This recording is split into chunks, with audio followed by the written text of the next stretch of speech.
Some years ago, I took my husband away for his birthday. It was a significant birthday, and we went away for a long weekend and stayed in a lighthouse in the UK. In this lighthouse was, up at where the light was like a seating area all the way around. They were slats of wood, and I've drawn it here. It looked like this. So as you can see, the light of the lighthouse would be here, and these were seats, what looked like seats. They were slats of wood, and on each slat of wood was a brass plate with a name on it. Lots of them. Some were missing. And when I sat down and looked at these names, there was Vinci, Jung, Einstein, Darwin, all of these incredible genius brains around this baignoire, this octagonal shape. And I thought, what have they got in common? Well, clearly they were hundreds of years apart, and I just could not work it out. Anyway, I spoke to the lighthouse owner, and he told me that these men were part of a society.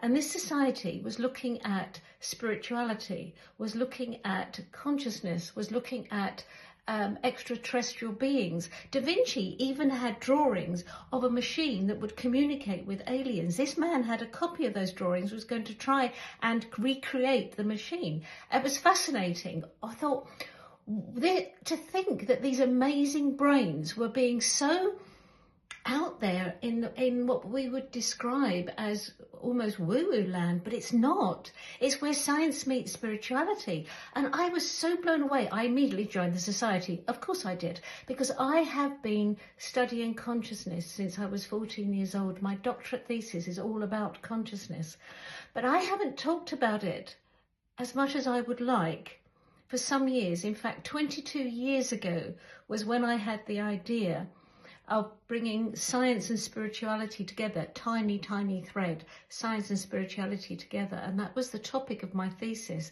That was the topic of my PhD research, and what I got really, really excited about.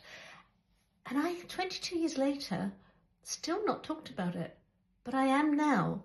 I am now, because a series of events have come along, and I've realised that actually people really want to know about this stuff. In business, lawyers, engineers, pharmaceuticals, all of these people who have got incredible brains really want to understand more about the bigger stuff, the stuff that elevates us. If we have the nonsense that is going on every day in the news, the desperate, it's almost depressing, isn't it? But we can rise above that. We don't shrink, we expand. We can expand into thinking way beyond this stuff that bogs us down, and we can create really strong businesses because of it. And that's what I'm doing. So I'm Linda, Dr. Linda Shaw of brainandbehaviour.com, and I'm so excited that 22 years later, I'm actually talking about and helping people with the very thing that's been living in my heart for so long. How cool is that? I hope you're interested. Bye now.